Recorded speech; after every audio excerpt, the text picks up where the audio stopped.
Hi guys, in this video pag-uusapan natin itong Heroes of Mavia, and kung makikita nyo dito guys, emulator yung gamit natin. So ibig sabihin, mobile game ito. Ang gamit ko lang ngayon ay PC para mas malinaw na ma-present ko sa inyo itong game. So sa video na to, beginner's guide itong pag-uusapan natin. And may scholarship itong Heroes of Mavia guys. So para sa mga beginners and sa mga gustong maging scholar dito sa Heroes of Mavia, panoorin nyo tong video na to. Itong makikita nyo ngayon guys, ito yung home base ng Heroes of Mavia. At ang next na gagawin natin ay ina-navigate ko naman kayo dun sa mga menus kung anong meron dito. So meron tayong armory dito. Makikita natin sa armory itong mga tower defenses katulad nitong sniper tower. Meron din tayong mga walls dito. So mamaya guys, lalaruin ko ng konti ito para ipakita ko sa inyo kung paano natin ilalagay yung mga walls. Itong mortar, itong anti-air missiles, turret, flamethrower. So meron din silang rocket tower dito and merong ice tower.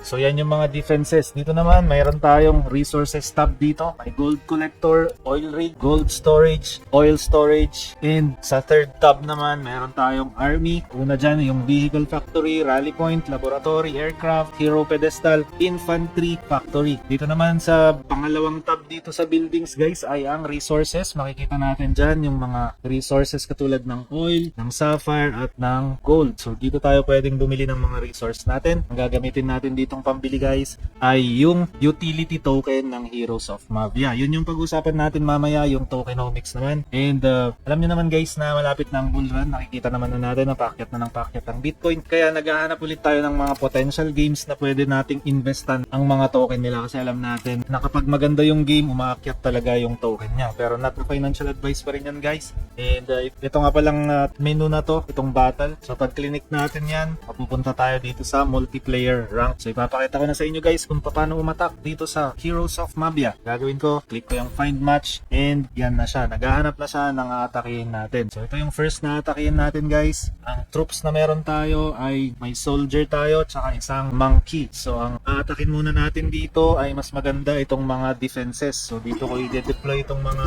soldiers ko and yung monkey para makita nyo kung paano umatak yung monkey. Ayan siya guys. Zoom natin. Ayan. So pwede malakas umatake yung monkey.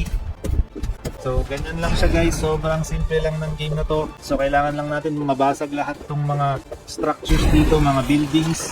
Ang pinaka goal natin dito ay kunin yung resources nitong winawasak natin. So yung loot dito, available loot is 1,000 gold and 941 na oil. So nanalo tayo, magkakaroon daw tayo dito ng plus 30 na trophy. So yan yung nakakapagpaangat ng rank natin dito sa game na to kapag na 3 star natin to. And tignan nyo guys, habang tinitira niya yung gold storage, nadadagdagan yung gold natin dito sa taas. So 1,000 na yung gold natin dyan. And tinitira na din nila itong oil storage dito. So kapag naubos yan, or kapag natapos nilang wasakin lahat yung mga resources ng kalaban natin, mapupunta na lahat sa atin yung mga nandito sa available na loot. So parang familiar tong game na to. Syempre nakapaglaro naman na siguro tayo ng COC. Ganun din ito guys, Heroes of Mavia. Ang maganda lang dito syempre play to earn game ito. Unlike COC, hindi mo naman mapagkakakitaan yon. Ito naman is play to earn game, so pwede nating pagkakitaan to. Return na natin. So na 3 star natin yung base na yon. And yan na, hindi na pwedeng mag-produce ng gold yung storage natin since full na itong storage natin dito. So hindi na pwedeng mag-produce ng gold tong collector natin kasi full na yung storage natin dahil dun sa nakuha natin or na-loot natin dun sa base na yon. Kaya ang next na gagawin natin ay upgrade natin siya ngayon. Click lang natin yung upgrade na yan. Ang ginagamit sa pag-upgrade guys ay yung oil nila. So click din natin itong go para mag-upgrade na siya. Pero bago natin ma-upgrade pala yung gold guys, kailangan daw natin ma-meet itong requirements nila. Itong headquarters dapat daw level 2. So hanapin natin yung headquarters natin at gawin nating level 2. Yan yung headquarters. 1k yung upgrade niya. I-upgrade natin to. So instant upgrade guys pag gagamitin yung token nila. Pero since wala pa tayong token nila, click muna natin itong 1,000 gold. So yan, 1,000 gold. Nag-upgrade na siya. Tayin lang natin yung 30 seconds bago ma-upgrade itong gold storage natin. And ganyan siya mag-upgrade guys. Napakaganda ng graphics niya. Napakalinis. So hintayin lang natin. 11 seconds na lang ma-upgrade na to. And yun, upgrade na siya guys. Level 2 yung headquarters natin ngayon. At ito naman, gold storage ang next na i-upgrade natin. So pag headquarters, gold ang gagamitin. Kapag gold storage naman, oil ang gagamitin. Ayan na, pwede na siyang i-upgrade. Na natin yung upgrade para dumami na yung pwede nating i-loot. Sayang yung kanina, 3,000 yung malulutsan na natin kanina kung na-upgrade natin itong gold storage natin. And syempre, while waiting dun sa upgrade, mag-recruit ulit tayo ng mga soldiers natin dito. Ito, tingnan natin kung anong itsura niya. Tapos, gagawa ulit tayo ng madaming soldiers. Ayan na, nagre-recruit na naman siya and nagre-ready na naman tayo para mag-battle dito sa Heroes of Mavia. Napakasayang laruin to guys. Lalong-lalo na at play to earn game ito. So, hindi masasayang yung oras natin dito. Habang inintay natin yung soldiers guys, gusto ko lang sabihin sa inyo, may tips ako dito. Ang tip dito guys, dun sa battle, kung makikita nyo, huwag kayong mag-battle ng mag-battle or umatake ng umatake guys. Ang gagawin nyo dapat dito guys ay tignan nyo muna yung loot nya kung madami. Pero syempre dapat kasya dun sa storage nya para hindi masayang. So katulad nito 839 tapos 788 yung oil. Next natin. So kung makikita nyo dito, ito naman 838 tapos 555 yung oil. Para sa akin mababa pa yan. Kailangan nating maghanap ng sulit na aatakihin para hindi masayang yung troops natin. So kailangan yung mas mataas yung loot. Ito 828, pwede na sana yan. Kaso nga lang medyo mababa yung gold. Pero okay na din yan yung oil. Kasi hindi pa pala natin na-upgrade yung oil natin. Kailangan muna nating i-upgrade yung oil natin guys. So magde-deploy na ako dito. Pwede na to. Ay meron pala siyang cannon dyan. Kailangan yung cannon muna yung atakihin natin. Atake na nila yung cannon para mawala yung nag-iisang defense nila. So dapat dito kayo mag-deploy pala guys doon sa pinakamalapit doon sa defense nila para hindi tayo matalo. I-deploy ko ulit itong mga to dito. Yan, de-deploy ko yung mga soldiers natin doon. Isa na lang yung defense na meron sila dito guys. Okay, yung cannon na lang. So nagkamali tayo guys, tingnan nyo. Dapat tinitignan muna natin lahat ng mga defenses ng kalaban bago tayo umatake. Huwag tayong basta-basta umatake guys. Pero may nakuha naman tayong 507 na gold tsaka 288 na oil. So return ulit tayo. At ayan, may na-recruit ulit tayo dyan. Pero kulang yan. Recruit pa ulit tayo ng iba para meron silang mga kasama na soldiers. And ang tip ko naman dito guys, sa una dapat soldier lang. Hindi na naman kailangan ng mga mamahalin na katulad nito, King Kong. Hindi naman kailangan yan guys sa una. So kasi wala naman tayong mga walls na kailangang basagin. Doon lang tayo nagde-deploy sa mga malalapit doon sa mga defenses nila since dito wala pa namang mga malalakas na tower, wala pang malalakas na turret. So find match ulit tayo, searching for players, atake na naman tayo. At this time natuto na tayo dun sa talo natin kanina. So ang pagde-deployan natin sa kanila ngayon guys ay sa mga defenses. So next natin yan, hindi natin kaya kasi konti pa lang yung soldiers natin. Okay, ito medyo kaya natin to, dalawa lang yung cannon nila. So ilalagay ko dito yung 3 guys at ilalagay ko naman dito yung 4.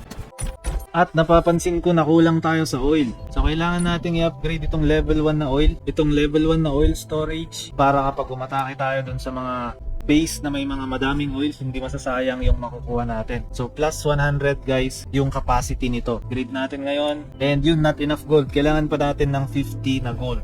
Since meron naman na tayong mga na-recruit dito na soldiers, ang gagawin natin ay magpa-find match ulit tayo para makakuha tayo ng gold. Then pwede na nating i-upgrade yung oil storage natin. So meron siyang 2 defense dito and meron tayong 10 na soldier. So yan, ilalagay na natin lahat dyan para mawasak nila kaagad yung isang cannon at saka pupunta siya dun sa second cannon. Yun, pupunta sila sa second cannon guys kasi yun yung pinakamalapit na building. Zoom ko para makita nyo, napakaganda ng mga graphics niya. At yan na, nanakawin na niya yung mga oil. Medyo konti yung oil ng atake natin, pero okay na yan, 250. Pang build lang din natin ng mga soldiers yan. Tapos habang winawasak nila guys yung base ng kalaban, ipapakita ko muna sa inyo yung website nila. So mag-join kayo dito sa Discord nila kapag may mga tanong kayo. O kaya mag-join kayo dun sa Telegram group natin ng Dalarin TV Community. Nasa description box yung link. So kapag gusto nyo mag-connect sa wallet, ito may connect wallet dito, i-click nyo lang yan and connect nyo ngayon yan sa MetaMask nyo. Web3 game ito kaya merong ganyan. So next naman is ito, titingnan natin yung mga resources nila dito na nakikita natin. So ayan, token nila, build your base against enemy invaders, lead an army of infantry vehicle and air unit. Ayan, sobrang ganda na ng base na yan. Earn ruby and other in-game resources. So pwede pala tayong makapag-earn ng ruby kapag nasa high level na tayo. Buy, collect and trade legendary items. Yan naman yung mga legendary items, mga NFTs na yung mga yan. And sabi nila dito, this is so much more than just the game kasi pwede mong ilagay sa marketplace nila lahat ng mga NFTs katulad ng mga yan, Mega Fortress. So NFT yan kung saan yung base nyo nakalagay, NFT yan. So yung maganda yung base nyo, yan, bilhin nyo yan. At napapansin ko dito guys, ang ganda ng marketplace nila para siyang OpenSea. So may live battle streaming and replay. So nga pala, madaming nag-stream dito ng COC. So pwede rin to na i-stream guys. Base Partnership Manager. Ayan yung Base Partnership Manager, Global Player Rankings and Stats. At this game is backed by world-class partners. Katulad na lang nito, Crypto.com. Napakasikat nito pag nanonood kayo ng mga sports. Katulad ng MMA,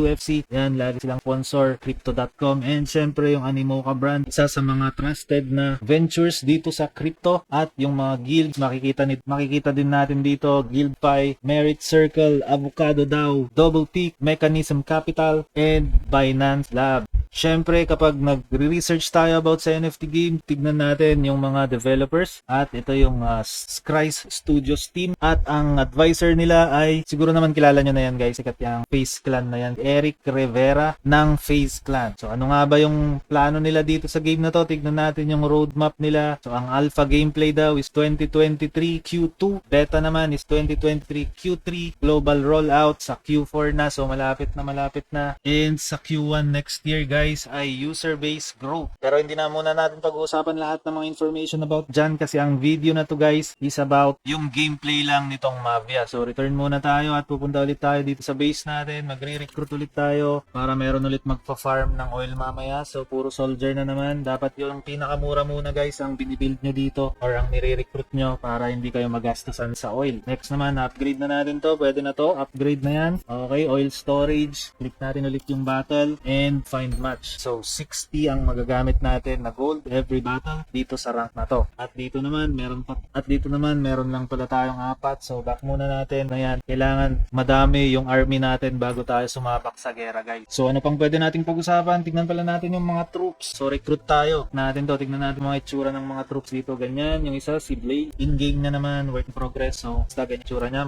Meron siyang rocket launcher. At ito naman, air unit naman to, flying whale. In-game, work in progress pa lang. Etong isa naman natin, sniper, markswoman. Yan, sobrang ganda. In-game, wala pa. Next, ito natin, boom cart. Yan yung mga pwede nating i-recruit or pwede nating i-train. Yun pala dapat yung term kasi nakasanayan natin na train ang tawag natin sa ginagawa natin ganito. Yung sa isang laro na kamukha niya. So last attack na guys. Last attack na and then tatapusin na natin tong video. Ipapakita ko lang sa inyo yung potential na loot na pwede nating makuha kapag nakachamba tayo ng medyo maganda-ganda at medyo malusog na storage. Ito payat pa to guys. 505 lang yung oil. So maghanap tayo ng medyo mas mataas na oil kasi medyo pinalaki na natin yung oil storage natin. Ito, pwede na to. So sa pang technique guys, hindi nyo kailangan wasakin yung mga defenses niya. Gagawin nyo lang, nakawan nyo lang kapag ganitong wala siyang defense dito sa mga resources. Katulad nito guys, ganyan lang. So nanakawan lang natin siya dyan. Yung oil yung target natin. So kahit yung oil lang at saka yung kumukuha ng oil. So yun, nakakuha natin yung oil guys. Meron na tayong 962. So okay na yan. End battle na natin. Kahit hindi natin ma-3-star para hindi muna tayo mag-rank up kaagad. Kasi kapag tumaas agad yung rank natin, malalakas na yung mga structures sa mga higher rank. So hindi ko muna siya pinaparank up ng mabilis. So basically yun lang guys yung about dito sa Heroes of Mavia.